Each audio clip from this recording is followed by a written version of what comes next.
자, 계속해서 진도 나가겠습니다. 자, 납세의무의 소멸 갑시다. 납세의무 소멸. 아직까지 단독 문제로 출제되지는 않았지만 소멸 사유 정도는 합시다. 소멸 사유. 자, 납부 또는 충당. 예, 납부 또는 충당. 요거는 납세 의무를 이행함으로써 납세 의무가 소멸되는 거죠. 납부는 돈 낸 거 말하는 거예요. 물납을 포함하는 거고. 충당은 여러분 민법에서 배우셨던 상계 생각하시면 돼요. 그래서 나중에 여러분 공인중개사가 되셔서 일반 사업자로 부가가치세법상 사업자 등록하시면은 세금 계산서 여러분은 발급 의무가 발생할 뿐만 아니라 징수 의무도 발생하는데 이때 내가 낸 부가가치세가 받은 부가가치세보다 더 크다 그러면 환급을 해줍니다.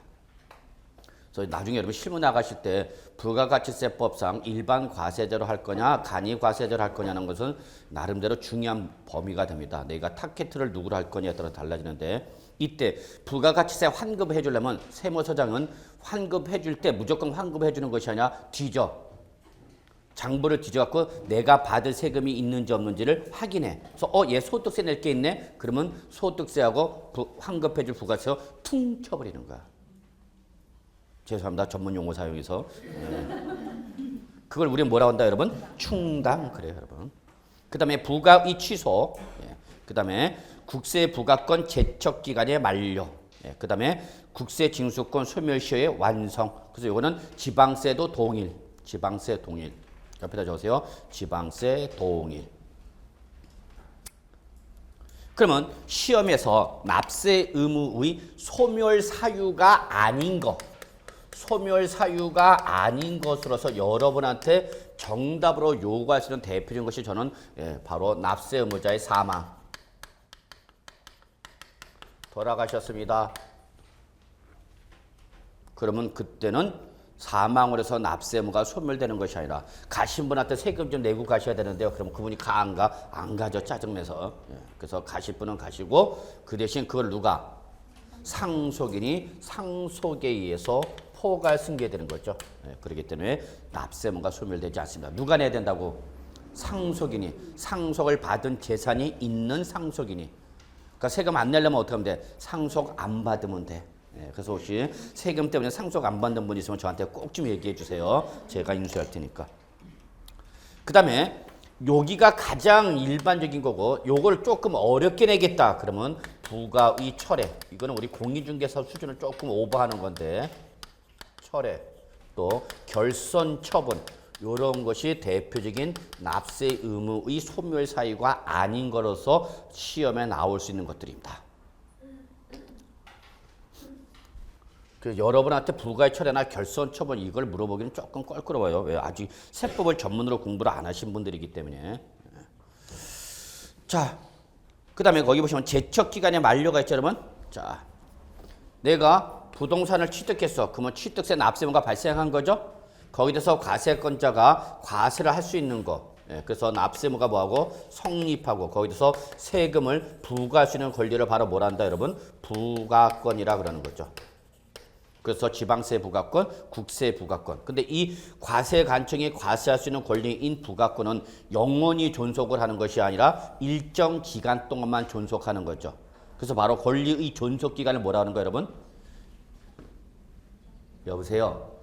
권리의 존속 기간을 뭐라고 한다고? 제척 기간 그런 거죠. 자, 제척 기간에서 우리 한번 상속세, 증여세를 제외한 국세 쪽에 보시면은 자, 요거 한번 제가 지방 비교 한번 해봅시다. 프린터 보세요. 자, 사기나 기타 부정한 방법으로 부당이나 부정 똑같은 말이에요. 그냥. 그러면 이때에 상속세, 증여세를 제외한 예를 들어서 뭐 양도소득세 이렇게 합시다. 양도소득세. 그 다음에 지방세. 그러면 여기서 무슨 말 나왔으니까 부정한 놈. 그러니까 좋은 놈, 나쁜 놈, 나쁜 놈. 가산세 몇 프로 때렸어 우리? 40% 때렸죠. 다만 국제거래면 60%죠. 근데 여기에 대해서 그럼 부정한 방법. 으로 납세물을 이행 안 했다. 예를 들어서 양도소득세 다운계약서 썼다. 다운계약서 썼다. 그러면 양도소득세, 취득세 다 다운계약서 썼다. 그러면은 과소신고한 거죠. 근데 무슨 방법으로? 부정한 방법으로 과소신고했죠. 그러면 거기에 대해서 부과할 수 있는 기간은 이때는 다 국세나 지방세나 몇 년이다? 10년이다. 그 얘기입니다. 10년. 그래서 알고 계셔야 돼요. 다운계약서 썼다. 그러면 그 다운계약서 쓴 거에 대해서 과세관청은 국세나 지방세나 몇 년이 지나기 전까지는 10년이 지나기 전까지는 과세할 수 있다 없다? 있다. 그렇죠. 여러분 가끔가다 우리 뉴스 시간에 무슨 범죄 사건 났고 거기서 공소시효 기간이 지났습니다. 그러죠. 예전에도 그 저기 뭐 깨구리에서 그 어린이들 사건 그러든지 또 뭐 그 목소리인가 거기서 또 애기 유아된 그 저기 뭐야 유괴 당해서 사망한 것 사건에서 마지막 그 목소리 들려주면서 공소 시간이 얼마 남지 않았습니다. 자세히 들으셔갖고 주위에서 이런 목소리를 갖고 계신 분은 신고하시기 바랍니다.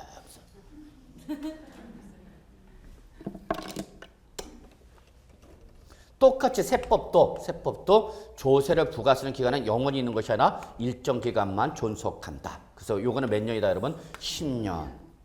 그래서 이거는 꼭 알고 계십시오. 그랬죠. 여기에 대표적인 것이 우리 실무와 관련된 게 바로 뭐다 여러분? 다운계약서. 물론 이것도 써요 여러분. 뭐 업계약서도 많이 쓰죠. 그럼 이거는 여러분이 나중에 실무 나가셨을 때 고객이 이걸 요구할 때는 이런 걸 얘기해 주는 거죠. 너 그러다 40% 맞는다. 가산세 몇 프로 맞는다? 40% 맞는다. 그리고 가상관점 몇 년 지나기 전까지는 10년이 지나기 전까지 너는 발을 쭉 뻗고 잘 수가 없을 것이다. 그러면 쓰다는 소리 못하죠 여러분. 그 다음에 요거 잘 보셔야 돼요. 무신고. 신고 자체를 안 했어. 법정 신고 기한까지 신고 자체를 안 했어. 여기 잘 보셔야 돼요. 그럼 이때 양도세는 몇 년이냐? 7년이에요. 국세는. 그런데 지방세는 5년이에요. 여러분. 그러니까 도자와 수자가 합의 봐가지고 야 너랑 나랑 아예 취득세 양도세 신고하지 말자. 그러면 양도세는 몇 년? 7년. 그리고 지방세인 취득세 몇 년? 5년이다. 그 얘기 여러분. 그 다음에 기타, 과소신고 등 기타. 그러면 얘가 5년, 여기도 5년. 그래서 기본적으로 제척기간은 몇 년이다 여러분? 얘가 기본이에요 여러분. 얘가 기본이고 여기에 대해서 과중을 시켜버린 거야. 그렇게 생각하시기 바랍니다. 그래서 기본이 몇 년이다 여러분? 제척기간 5년인데 신고 자체를 안 했을 때 국세는 몇 년이다? 7년이다. 그러나 지방세는 그대로 몇 년이다? 5년이다. 그 얘기죠 여러분. 근데 뭘 썼다? 다운계약서, 업계약서 이중장부 작성했다. 그래서 무슨 방법으로 가면 부정한 방법일 때는 이때는 국세고 지방세고 나발이고 없어. 몇 년? 10년 간다. 그 얘기입니다. 예? 7년. 어디? 지방세? 잘 보세요 아직. 자, 그래서 기본이 몇 년이다 여러분? 5년이야 5년. 다만 소득세를 뭐 했으면 신고를 안 했죠. 양도소득세를 신고 안 했죠. 그러면 이때 양도소득세 부과되시는 거 몇 년이에요 여러분? 7년. 그러면 양도소득세를 신고 안 했으니까 단 뭐도 안 했을 거예요 여러분? 지방소득세도 안 했겠죠. 대장을 안 했으니까 그 자식도 안 했겠지. 그럼 요 놈은 얘랑 맞춰줘서 얘만 7년으로 간다. 그 얘기예요 여러분. 그래서 거기 보시면 지방세 보면 납세 문제가 법정 신고겠네 밑줄 소득세 등을 신고하지 아니하여 해당 뭐를 네 요거야 여러분. 해당 지방 소득세를 부과할 수 없을 때는 얘는 요 국세인 소득세에 맞춰주기 위해서 몇 년을 간다? 7년을 간다. 요거 얘기하려고 그랬어. 네. 이해하셨어요? 예, 요렇게 봐주세요.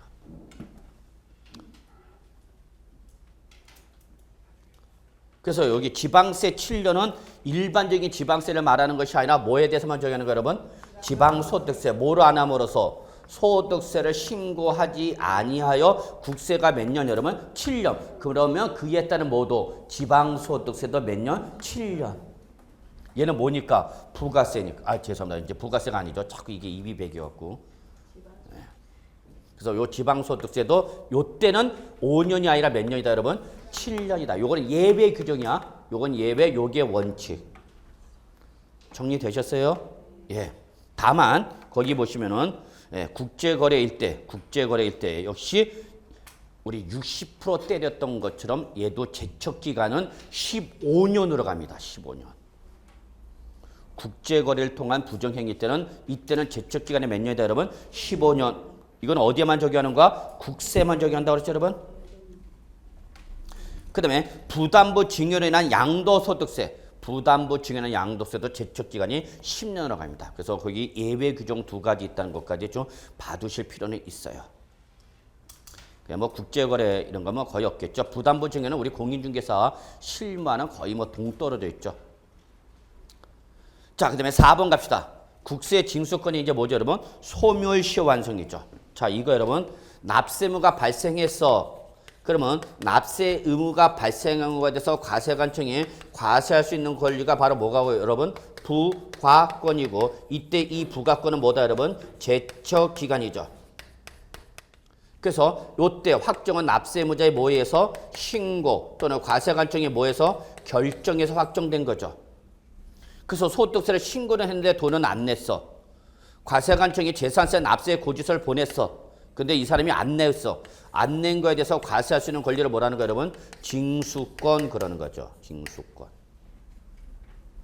근데 이 징수권이라는 권리도 역시 행사를 하지 아니하면 일정 기간 동안 권리자가 그 권리를 행사하지 않으면 그 권리를 소멸시켜버리는 거죠. 이게 바로 그 유명한 뭐 여러분? 소멸시효죠. 그러면서 납세의무가 어떻게 되는 거죠? 소멸되는 거죠. 그래서 요 흘러가는 흐름도 좀 봐주시면 좋겠어요. 이런 그림은 아무나 못 그리는 그림이에요. 또 저런다 그랬죠, 지금 속으로. 자, 그러면 이때 소멸시효는 여러분, 그냥 5년. 단 예외가 있죠. 아이씨, 밑줄. 얼마 이상의 5억 원 이상의 국세일 때는 더블 10년 그런 거죠.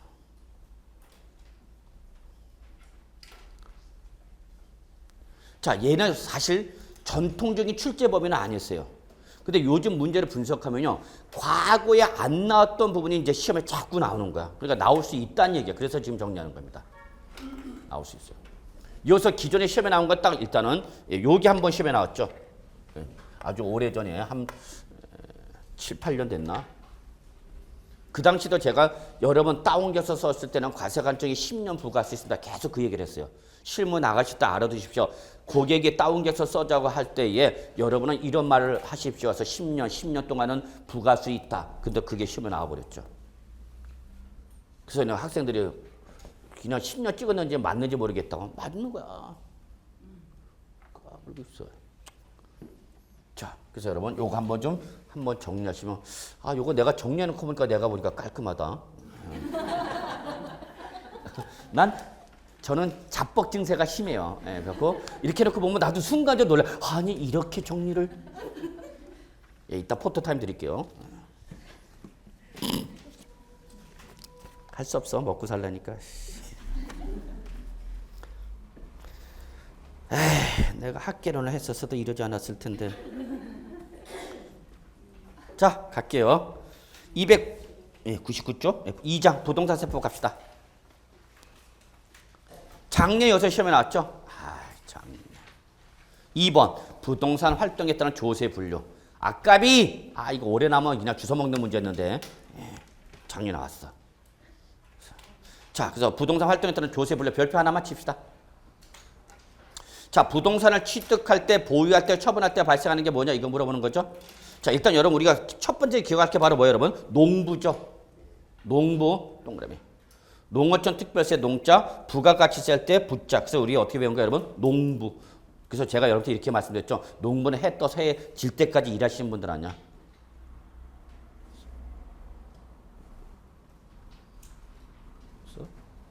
자, 그러면은 이때에 농부는 해 떠서 해 질 때까지 일하시는 분들이니까 얘는 특징이 뭐예요, 여러분? 취득할 때도 발생하고 보유할 때도 발생하고 처분할 때도 발생한다라는 거. 이게 첫 번째 특징 여러분. 이게 첫 번째 특징. 근데 부가치는 시험범위 아니라고 그랬죠. 그러니까 뭐라도 기억해야 돼? 농이라도 기억해야 돼. 농어촌 특별세. 그 다음에 두 번째가 이제 우리 지방교육세, 지방소득세. 자, 이때 지방교육세는 부동산을 뭐 할 때 발생하고 여러분? 취득할 때 발생하고 보유할 때 발생하지만 뭐 할 때는 발생 안 한다? 처분할 때는 발생하지 않는다. 그 표시 이해하시겠죠, 여러분? 예. 거꾸로 뭐는 지방소득세는 뭐 할 때 발생 안 하고 취득할 때는 발생하지 않고 뭐 할 때? 보유할 때와 처분할 때 발생한다. 이게 제일 중요해. 요걸 꼭 기억해 두셔야 돼요. 지방교육세와 지방소득세를 우선적으로 보셔야 됩니다, 여러분. 예. 그래서 이거를 출제에 살짝 바꿀 수 있죠. 무슨 말인지 이해하셨죠? 위아래 바꾸면 바뀌었다는 걸 잡아내야 돼요, 여러분. 이 세 가지만 잡으시면 돼요. 그 다음에 이제 우리 취득 단계에서만 발생하는 대표적인 것이 설마 취득세, 이거를 양도 그러겠어요. 등록면허세, 그 다음에 무상 취득했을 때가 바로 뭐죠, 여러분? 상속세, 증여세죠. 가끔가다 이런 질문 하신 분이 아니 교수님, 그러면 상속을 받으면 상속세도 내고 취득세도 낸단 말이에요? 그래요. 이해하시겠죠? 증여받았다 그럼 모두 내고 증여세도 내고 증여료나 취득에서 또 뭐가 부과된다고? 취득세 부과된다고 여러분. 근데 거기 뭐 있어요 여러분? 동그라미 인지세 있죠. 인지세 동그라미. 그러니까 인지세는 지금 어디에서 발생하냐면 취득과 처분 단계에서 발생하는 걸 일단 보십시오. 왜? 매매니까. 매매 계약서니까 매도자, 매수자가 다 내는 거죠. 그러니까 취득과 처분 단계에서 발생하는 걸로 보여죠.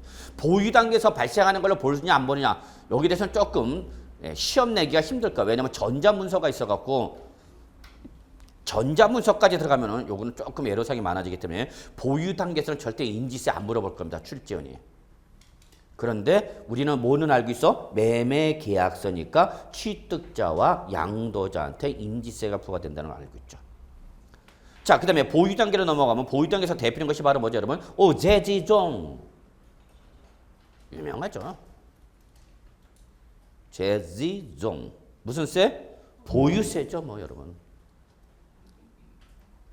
그 다음에 거기 밑줄 소득세, 법인세 있네. 이때 이 소득세, 법인세는 뭐랬어요, 여러분? 뭐에 대한 소득세, 여러분? 임대소득. 그래서 보유할 때 발생하는 대표적인 소득이 뭐다, 여러분? 임대소득이죠, 여러분. 임대소득. 그럼 임대소득자, 즉 임대인이 개인이면 뭐가 부과되는 거고? 소득세. 법인이면 법인세. 근데 법인세는 시험 범위가 아니다 그랬죠. 그러니까 여러분 소득세만 초점 맞추면 되죠. 그래서 여기 보유 단계에서 소득세는 왜 나왔다? 임대소득에 대한 소득세다 그 얘기 여러분. 되셨죠? 자, 처분 단계로 갑시다. 자, 처분 단계로 가면 역시 인지세 있죠, 여러분? 예, 그 다음에 법인세 있죠? 누가 양도한가? 그래서 여러분 양도소득세, 종합소득세, 법인세 묶으시고요. 얘는 왜 발생한 거죠? 보유할 때 임대소득이 있으니까 처분할 때 무슨 소득이야? 양도소득이잖아요, 여러분. 처분활동에서 발생하는 양도소득세, 종합소득세, 법인세 있죠, 여러분? 세 놈 묶으셨죠? 얘들은 다 뭐에 대한 거다고? 양도소득에 대한 거다고, 여러분.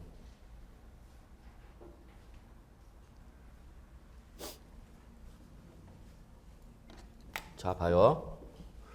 부동산을 얼러리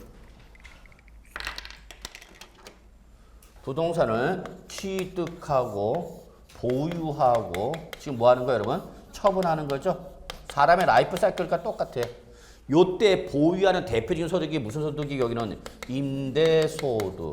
그렇죠? 처분할 때 무슨 소득? 양도소득이죠. 다만 이때에 이 임대소득이나 양도소득의 귀속자가 누구냐 물어봐서 이 소득의 귀속자가 누구면 개인이면 뭐로 부과되는 거고? 소득세. 이 소득의 귀속자가 누구면 법인이면 뭐가 되는 거야, 여러분? 법인세가 부과된다. 지금 그 얘기죠, 여러분. 그래서 여기 임대소득은 뭘로 부과하는 거야, 여러분? 종합소득세로 부과되는 거죠. 과세 강화죠, 지금은. 과세 강화입니다. 자, 그래서 아마 내후년, 그래서 사실은요, 올해부터 이 주택 임대소득 과세 강화하려다가 작년에 여론이 워낙 안 좋게 나오는 바람에 유예를 둬버렸어요. 그건 이번에 할 때 저쪽 부동산 임대소득지에서 아마 설명드릴 겁니다. 그래서 나중에 여러분 공인중개사가 되시면 임대소득세도 잘 정리해 두셔야 돼요. 왜냐면 여러분은 누구랑 거래하니까? 임대사업자 거래하잖아요. 임대사업자. 그럼 임대사업자에 대해서 부과되는 세금관계 여러분이 딱 정리해 놓으셔야죠. 그리고 거기서 특히 임대사업자에 대한 세제상 혜택을 잘 정리해 두셔야 돼요. 그건 여러분의 무기가 되는 거야. 너 나랑 임대 거래하라. 그럼 내가 너한테 부과되는 합법적인 세금, 세부담을 줄일 수 있는 방법을 제시해 줄 수 있다. 뭔가 무기를 내놔야지. 들어와 한다고 해서 들어오는 게 아니야. 고객들이. 수많은 공인중개사 사무실에서 그 많은데 거기서 내 사무실 어떻게 찾아오냐고. 정말 그분하고는 인연인 거죠. 아니 아파트 단지에서 깡통을 놓고 사람이 여기서 있다가 한번 발로 냈다 쳐버리라고. 그러면 어떤 사무실이 깨지나. 공인중개사 사무실 깨지겠지. 근데 거기서 내 사무실 오셨죠. 제가 잘 아는 분. 자, 요거 힌트 나중에 팁. 자, 제가 아는 공인중개사 그분은요. 고객이 오셨다. 그러면 무슨 상담을 하든지 꼭 상담하기 전에 제가 좀 상담 일지 좀 적어야 되니까 그냥 가볍게 어떤 명칭이나 그다음에 핸드폰 뭐 연락처 하나 좀 주시겠습니까? 그래. 그러면 뭐 전화번호를 적을 거 아니야. 그래서 상담하고 나가죠. 그러면 5분을 지나기 전에 문자 보냅니다. 그분한테. 상담하시면. 그래서 오늘의 만남이 앞으로도 좋은 인연이 되기를 바랍니다. 혹시 부동산과 관련된 모든 문제 발생하면 언제든지 방문해 주시고 문자를 보냅니다. 그러면 그 문자를 받은 사람은 수많은 공인중개사 사무실에 갔다가 딱 나한테 오는 그 문자는 거기 하나밖에 없어요. 그러면 그분은 고객한테 강한 임팩트가 들어갑니다. 그러면 그분이 나중에 다시 부동산 문제 좀 더 알아보고 뭐 하려고 했다면 당연히 여러분 같아도 누구한테 가요? 문자 찍힌 그 사람이 나와 있죠? 전화번호 나와 있잖아. 그래서 꼭 보냅니다. 그분은 5분이 자기가 목표는 내 사무실 나가는 순간 100m 떨어지기 전에 문자를 보낸다. 그렇게. 그래서 그분은 있나 봐. 난 잘 모르겠는데 문자 보내는 거. 컴퓨터 있잖아요, 여러분. 그걸 딱 등록해 놓고 있어. 그래서 띵 보내는 거죠. 그래서 100m 가기 전에 그러면 다른 사무실 가다가도 띵 뜬 거니까 아유 씨 하고 오는 거죠. 권장사항이죠? 여러분 나중에 신문 나가시면 꼭 쓰십시오. 제가 몇 가지 계속 실무 얘기해 드릴 테니까 나갈 때마다. 그게 아주 좋은가. 그러니까 잘해 그분은. 잘해요. 잘하는 분들은 분명히 잘하신 분들 이유가 있습니다. 그냥 다 잘하는 게 아닙니다. 그죠? 고객들 많이 오신 분들 많어. 그러면 그분은 그분만의 노하우가 있습니다. 분명히 있어요. 그걸 여러분이 캐치하셔야 돼요. 절대 안 가르쳐줘요. 그 사람들은 그런 얘기. 자기 돈벌이인데. 자, 그래서 그런 것도 여러분 하나의 센스가 되는 거죠. 자, 그 다음에 요거 봅시다. 그래서 나중에 요거 임대소득, 저는 이게 꿈인데, 아이씨. 할 때 이거라도 있어야. 아이씨. 가자고 하면서.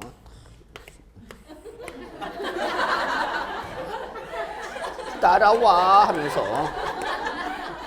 내가 앞장서고 뒤에 따라오고 여기 따라. 그래도 이게 있어야 따라와. 그래도 따라오지.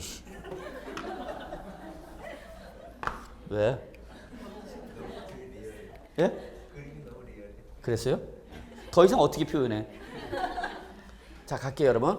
여기 잘 보셔야 돼요. 가끔가다 요새 헷갈린 분이 있네요. 자, 부동산은 뭐 했다, 여러분? 양도했다. 그럼 뭐가 발생하죠, 여러분? 양도소득이야. 그러면 그 양도자가 누구면?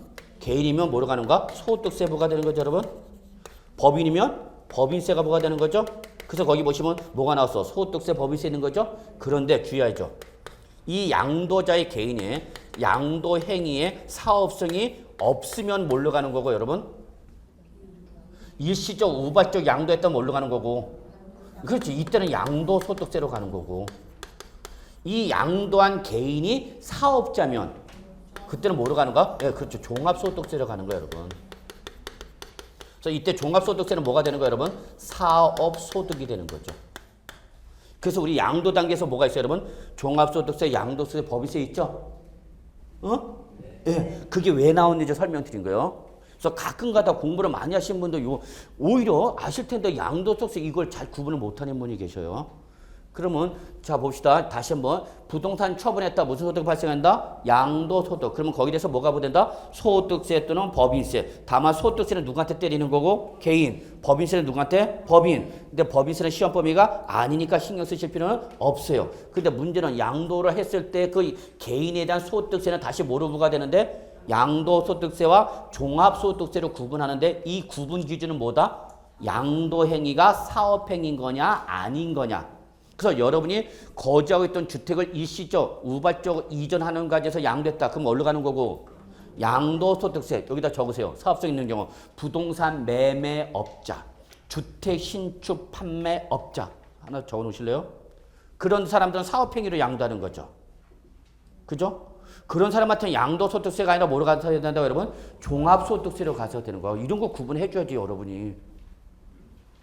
그래서 사업행위 있는 경우의 대표가 사업행위가 있는 경우의 대표가 바로 뭐다 여러분? 부동산 매매업자. 뭐 주택 신축 판매업자. 여러분은 실무 나가시면 이런 분들 무조건 잡아야 돼. 임대사업자 이런 사람들 잡아야 돼. 고정 고객이야 이런 분들은. 이걸 확보하고 있으면 여러분 고정비는 그냥 뽑는 거야. 사무실료는 뽑는 거야 여러분 그냥. 그래서 이러한 사업성이 있는 사람들의 대표가 바로 뭐다 여러분? 부동산 매매업자, 주택 신축 판매업자. 공통점은 뭐야 여러분? 없죠. 아 이거는 사업행위로 인한 거구나. 그럼 뭘로 가셔라? 종합소득세인 사업소득으로 가셔야 돼요. 그러나 일반인이 주택 등을 거주지 이전하는 과정에서 양도했다. 그건 사업행위가 아니니까 그때는 어디로 가라? 양도소득세. 그러면 어디로 가는 게 좋을까요 여러분?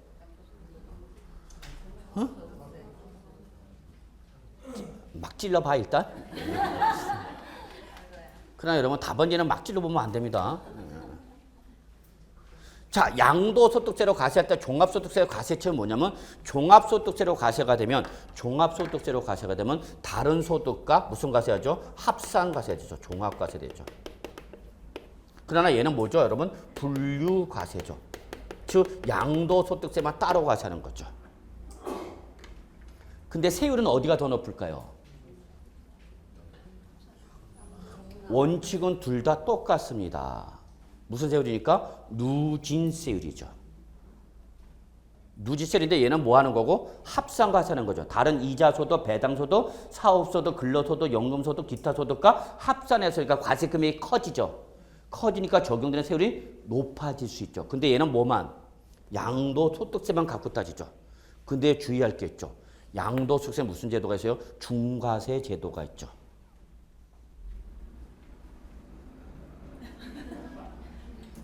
중과세가 뭐야 여러분? 첫째 미등양도일 때 70%죠. 그 다음에 부동산이나 부동산에 관한 권리로서 1년 미만 보유하고 양도 몇 프로죠? 50%죠. 50%죠. 1년 이상 2년 미만이면 40%죠. 다 뭐보다 높죠? 누진세보다 다 높죠. 그래서 결론은 여러분 누진세를 맞는 게 제일 좋아. 양도세는 이러한 누진세를 위해 뭐가 있다? 중과세가 있다는 걸 아셔야 돼요 여러분. 그러면 오히려 일로 가는 게 더 유리해질 수도 있죠. 그래서 얘는 반드시 얘랑 비교합니다. 얘랑 비교해서 둘 중에 큰 놈으로 때립니다. 그런 규정이 있어요. 근데 거기까지는 안 들어갔어요 제가. 들어가면 한없이 들어가면 여러분 그 다음 주부터 안 나오죠. 안 나옵니다. 여러분 그 세금 문제를 여러분이 세법을 우습게 보시면 안 됩니다. 난이도가. 그래서 여러분 좀 봐주시고요. 자 여기까지 보시고요. 나머지 3번부터는 여러분 3번부터는 세목간 비교입니다. 적으세요. 종합문제. 3번부터는 종합문제 대비용입니다. 그래서 여기부터는 세목간에 비교하는 겁니다. 그래서 이거는 개별 세법을 공부하신 다음에 복습용, 정용을 한번 쭉 세목별로 보시면은 나름대로 도움됩니다. 그래서 종합문제가 이런 식으로 나오고 있다는 게 특징이죠. 그래서 옆에 다음 페이지도 있고요. 똑같이. 그래서 3, 4, 5번 다 뭘로 비교하고 있죠, 여러분? 세목별로 비교하고 있죠? 그래서 한번 나중에 보시고요. 자, 그 다음에 거기 본세와 부가세 쪽에서 한번 좀 보죠. 자, 취득세 납세 의무자는 취득세를 납부할 때는 취득세 외에 뭐가 붙는다, 여러분? 농어촌 특별세와 지방교육세가 붙죠? 자, 등록면허세 납세 의무자는 등록면허세를 납부할 때 역시 뭐가 붙죠, 여러분? 지방교육세와 농어촌 특별세가 부과된다. 그 얘기 여러분. 자, 재산세 납세 의무자는 뭐가 붙죠, 여러분? 지방교육세 붙죠. 그러면 여러분 묶으세요. 취득세, 등록면허세, 재산세 묶으시고요. 취득세, 등록면허세, 재산세 묶으시고요. 반드시. 그리고 이 지방세에 뜨는 기본적으로 뭐가 쫓아온다? 지방교육세가 쫓아온다는 얘기야. 거기 있잖아. 뭘 또 써? 옆에 지방교육세가 있는데.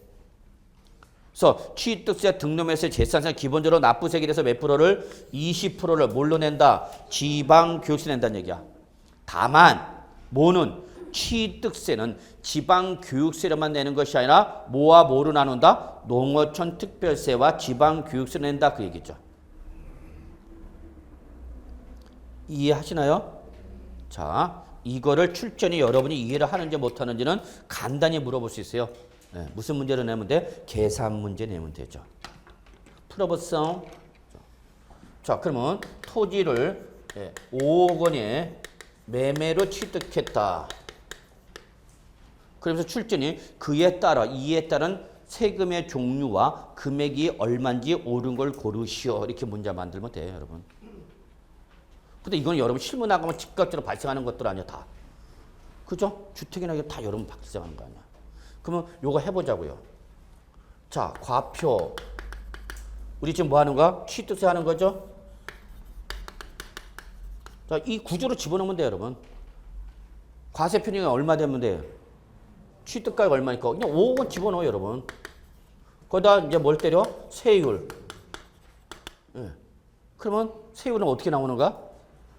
뭘 보는 순간? 매매. 그러니까 몇 프로? 4% 나와야 되죠? 왜 4% 나왔냐 그러면 안 돼, 나한테? 매매면 4%잖아. 그래서 산출세가 얼마 나오는 거야, 여러분? 우리는 이게 어려워. 아, 4, 5, 20인데. 얼마야? 2천만 원이죠? 왜 2천만 원이냐고? 나도 몰라.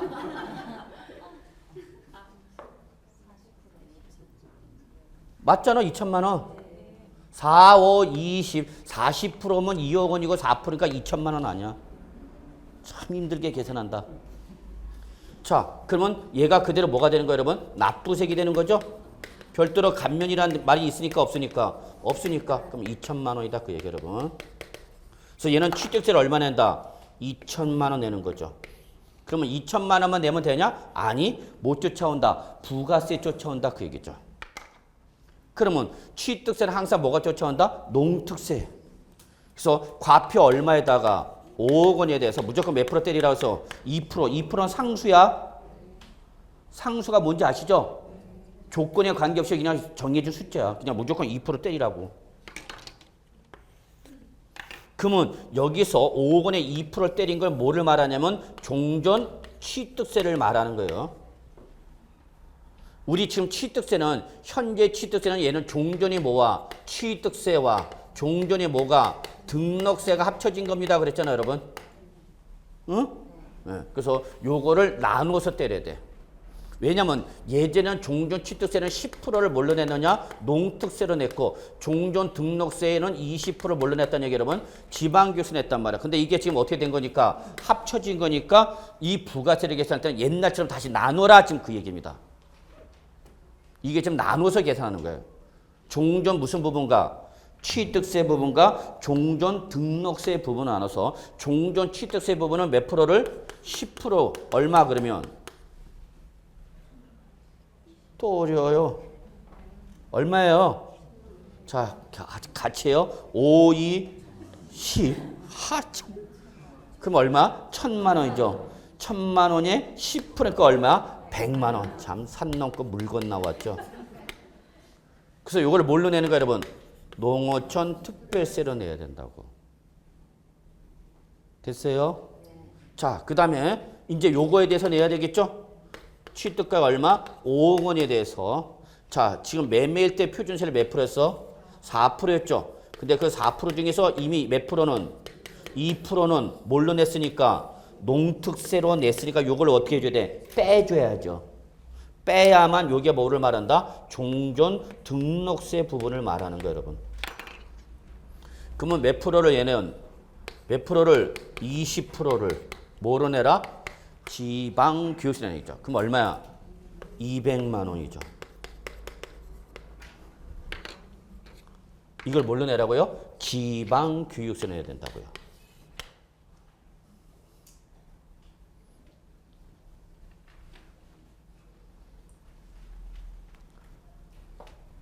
자, 사진 찍어. 빨리. 쓰지 말고.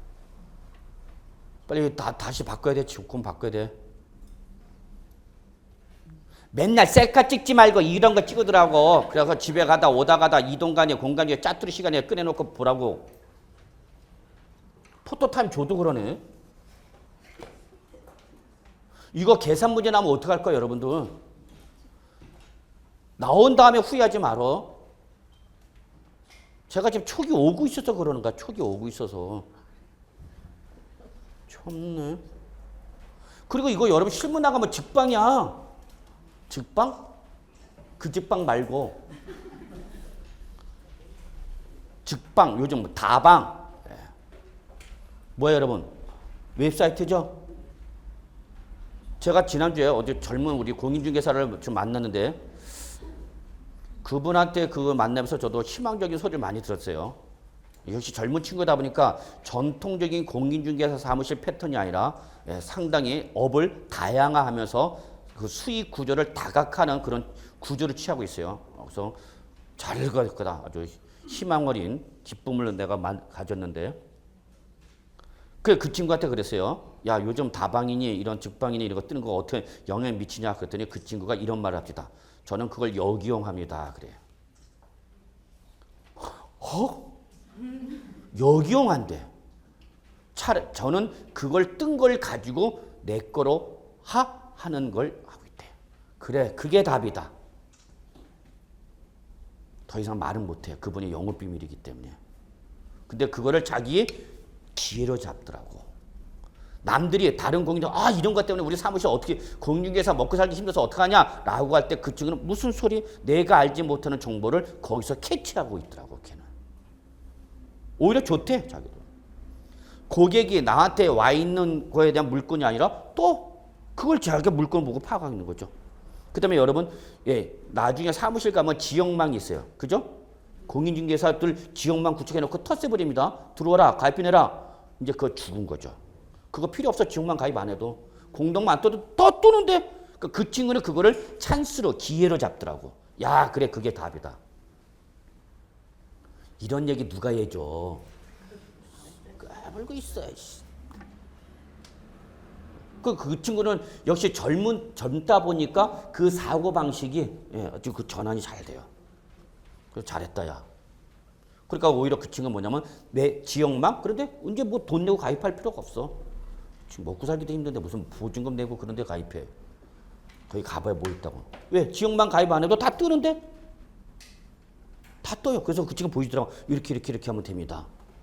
야. 자세한 내용은 말을 못해. 그 친구 영업 비밀이니까. 나중에 개인적으로 와. 그죠?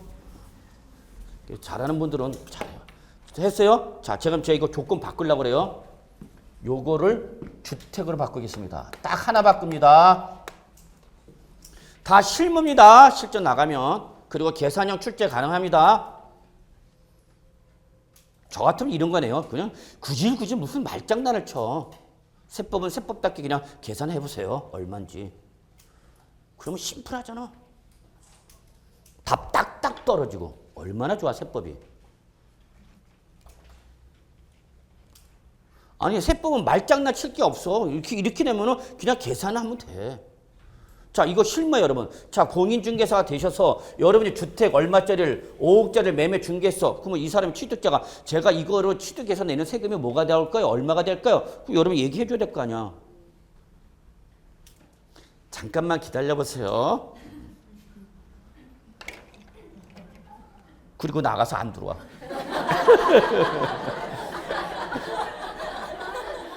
바깥에서 커피 마시고 손님 들어가나 안 들어가나 쳐다보고 있고.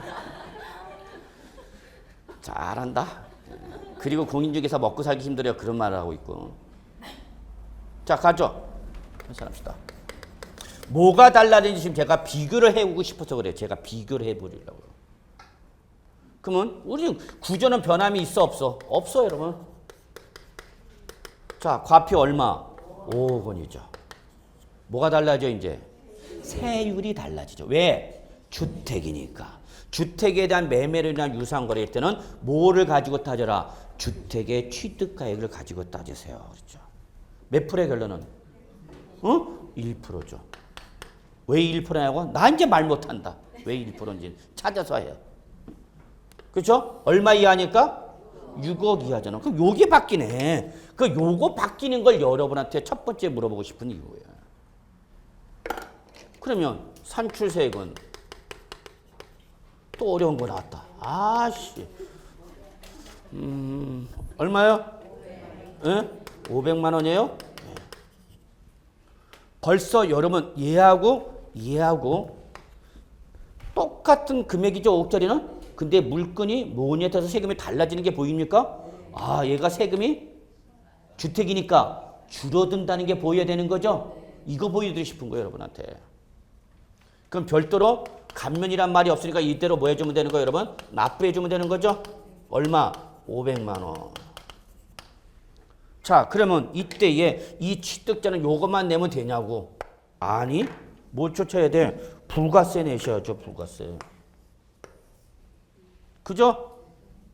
부가세 내야 되잖아. 자, 이번 잘 보셔야 돼요.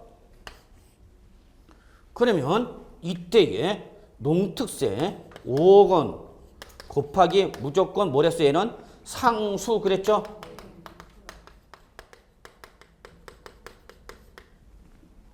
상수니까 무조건 몇 프로요? 2%죠, 2%. 요거는 종전 뭐를 말하는 거고? 취득세. 그러니까 몇 프로를? 10%죠. 그럼 얼마요? 100만 원. 아, 뭐와 차이가 없네? 토지와 차이가 없네? 차이가 없을 수밖에 없죠. 똑같이 적용하니까.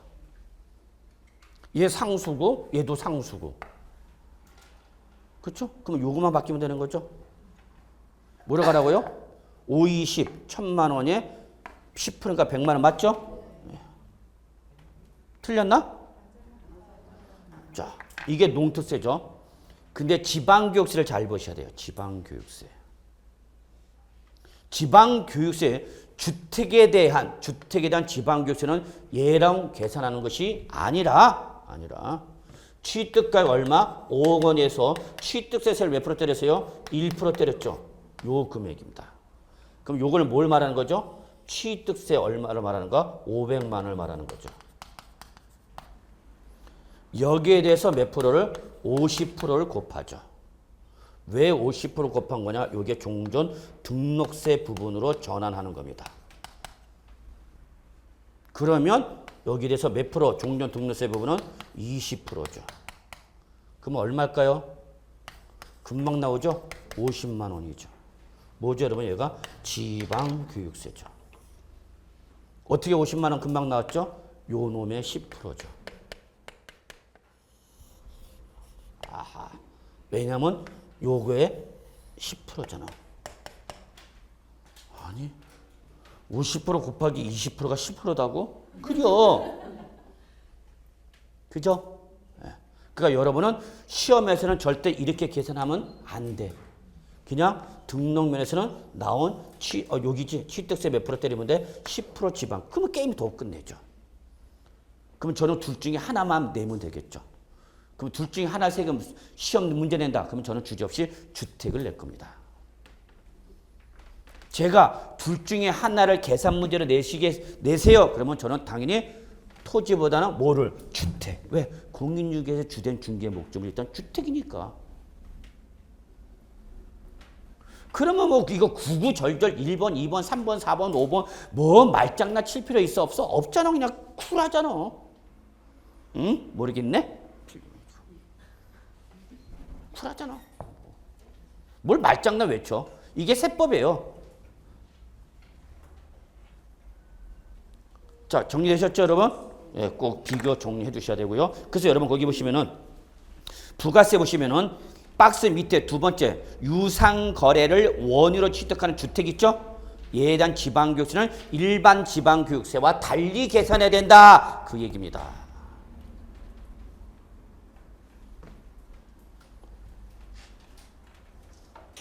그래서 결론은 지방교육세는 무조건 주택일 때는 취득세 몇 프로를 하라? 10%를 하라. 그러면 절대 계산 문제 나오면 실수한다 안 한다? 안 해.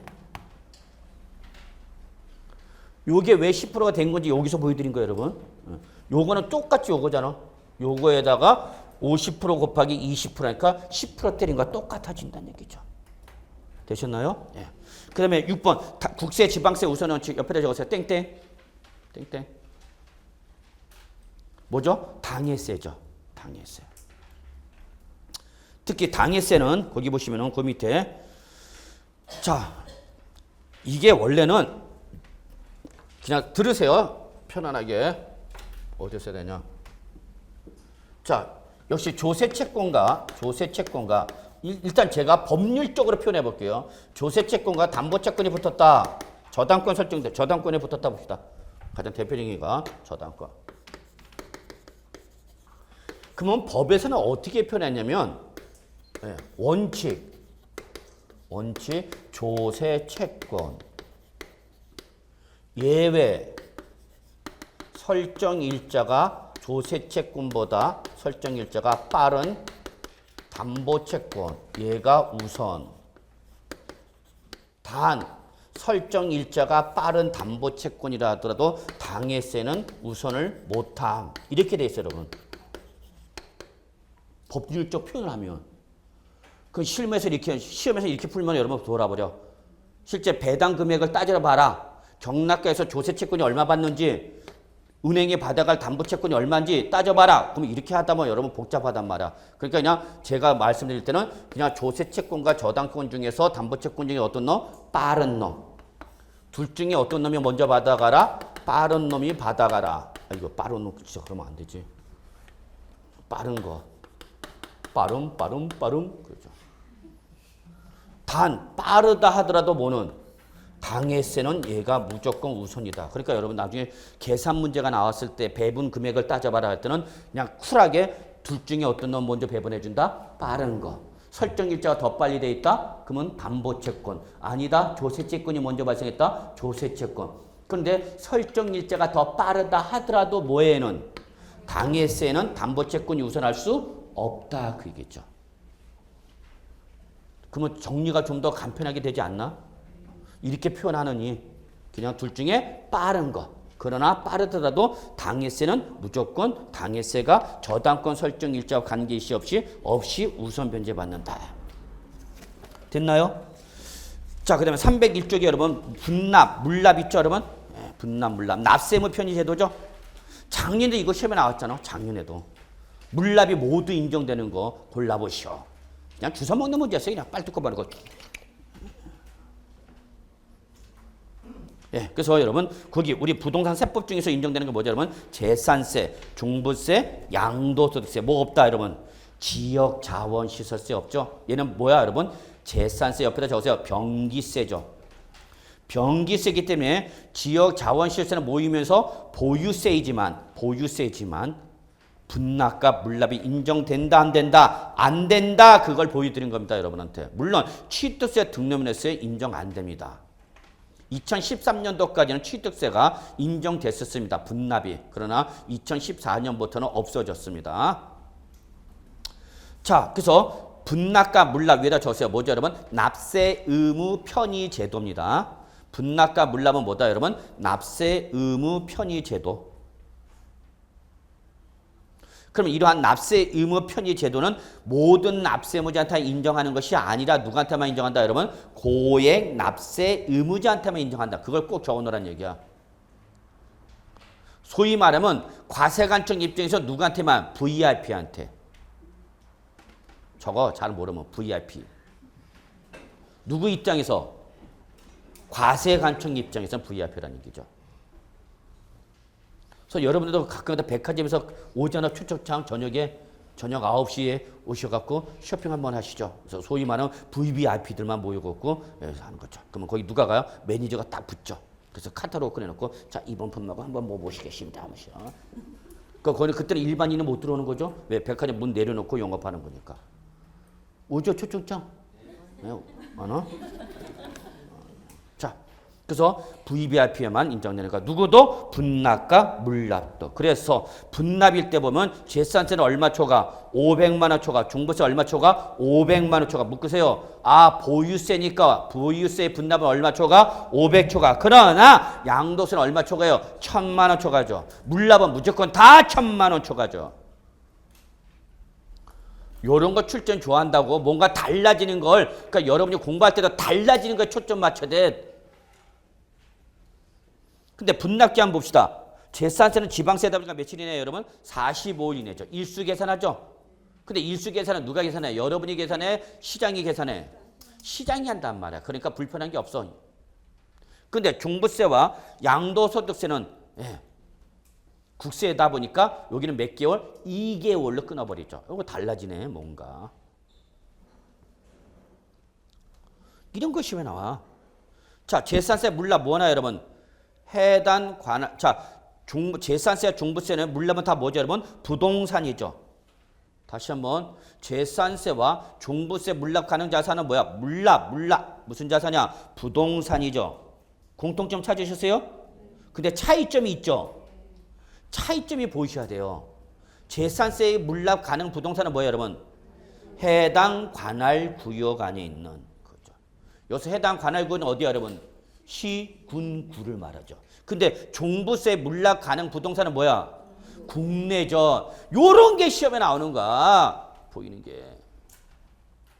그러니까 최근에 재산세 물납 나올 때 이거 나왔잖아, 그대로. 뭐라고 나왔냐? 해당 관할 구역과 관계없이 재산세 딱 장난친 거죠.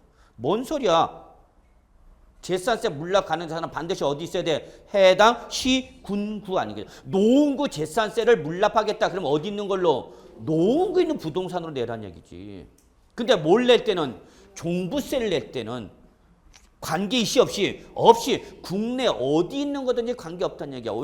왜? 국세니까. 그렇죠. 근데 재산세는 왜 해당 관할 구역이야? 시군구가 부과는 지방세니까 자기 관할 구역에 있어야지.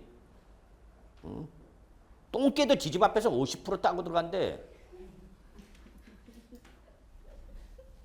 죄송합니다. 야, 보여요, 여러분? 차이점 보이시죠? 제가 지금 뭐 강조하는지 아시죠? 똑같은 뭐지만 부동산이지만 재산세에 물납하는 부동산과 종부세 물납하는 부동산의 차이점이 있다 없다? 있다. 그러니까 출제는 그거 물어보는 거 아니야. 그래서 시험에 딱 관할 구역에 관계없이 딱 말을 바꿔버린단 말이야. 그럼 그게 보여야 되는 거죠. 그런데 양도소득세 보세요. 양도소득세는 부동산을 물납할 수 없죠. 그러니까 이게 시험에 나오는 거 아니야. 양도소득세 부동산을 다른 부동산으로 물납한다. 뭔 소리야. 그냥 답이 손 들고 있죠. 저요. 그게 보여야지. 양도소득세 절대 부동산을 물납할 수가 없죠. 왜? 누구한테만 인정되니까? 협의 매수나 수용을 당함으로써 뭘 받은 사람만? 그렇죠. 보상금을 받은 사람만 내는 거야. 왜냐면 얘는 재산세가 아니라 소득세이기 때문에 물납 자체가 인정 안 되는 거야. 소득이야, 소득. 근데 얘는 보상금을 받는 과정에서 보상금의 일부를 뭘로 받으니까? 공공용지 보상 채권으로 받으니까 그때 그 보상금의 일부를 받았던 공공용지 보상 채권으로 뭐 내라? 양도소득세 내라, 그 얘기죠.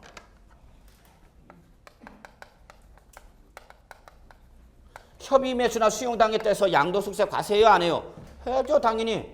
무슨 양도니까? 유상양도니까. 그럼 이때 협의 매수나 수용으로 당함으로 인한 양도소득세를 내야 되는데 그 내는 보상금의 현금으로 다 받아도 부족한 국에 보상금의 몇 프로를 일부를 뭘로 받더란 얘기야?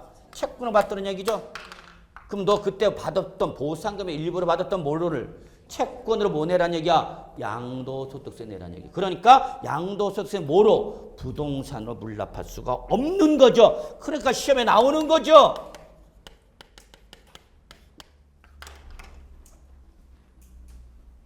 그러니까 출전 이거 딱 장난치잖아. 다른 부동산으로 물납할 수 있다. 출장 물어볼 수밖에 없잖아. 요런 게 시험에 나오니까 제가 지금 여러분들 계속 강조이 뭐냐면 요런 게 시험에 나온다는 걸 계속 보여드리는 거예요. 그러니까 이런 걸 여러분 스스로 느끼시면은 이제 답이 확실히 보이는 거고, 이놈이 이놈 같고 저놈이 저놈 같고 우리 집 아저씨 남의 집 아저씨 구분도 안 되고, 구분돼야 됩니다. 예. 자, 그 다음에 지방세는 뭐가 있고 고급 주택이 있고, 국세는 뭐가 있어요 여러분? 고가 주택 있죠. 이런 것도 여러분 구분하실 수 있어야 하죠. 특히 양도소득세 고가주택과 이 부동산 임대사업소득에서 고가주택 보세요. 공통점은 뭐예요? 양도소득세 고가주택과 부동산 임대사업소득의 고가주택의 공통점은 뭐예요 여러분? 9억 원 초과는 공통이죠. 그러니까 출제는 그거 안 장난친단 말이야. 근데 앞에 뭐가 달라? 양도세는 뭐라고 됐어요 밑줄? 실지거래가에. 부동산 임대사업소는 뭐라고 해서 기준시가. 그럼 뭐 출장 이걸 장난친단 말이야. 이해하시죠 여러분? 네, 이런 식으로 공부하시면 돼요. 그런데 취득세, 지방세는 고가란 말이 없어. 그 대신 뭐가 나와? 고급이죠. 고급. 얘는 레벨이 고급인 거고, 양도세나 프라이스가 높은 거고. 알고 있어요. 보여요? 차이점? 예. 그래서 고급주택은 가액만 따지는 것이 아니라 여러 가지 조건을 따지는 거죠. 자, 그러면 고급주택에서 제일 중요한 게 뭐랬어요, 여러분? 단독주택에 뭘 잘 봐라? 엘리베이터와 에스컬레이터를 반드시 구분하라 그랬어요. 기억나시죠? 예, 그렇죠. 기억나시면 돼요. 그래서 엘리베이터는 무조건 엘리베이터가 설치됐다서 고급주택이 아니라 반드시 조건 뭐야? 시가 편익이 얼마 초과? 6억 초과. 그런데 뭐는 에스컬레이터는 취득 당시 시가 편익 6억 초과가 있다고요? 없다고요? 없다고요. 그러니까 엘리베이터나 67제곱미터 이상의 수용지에 설치된 단독주택 무조건 뭐로 보는 거예요? 고급주택으로 보는 거죠. 차이점 보이시죠? 그러나 엘리베이터는 무조건이 아니야. 한 번 더 따져야 돼. 뭐 6억 초과. 오케이? 예. 여기까지 하고 좀 쉬죠.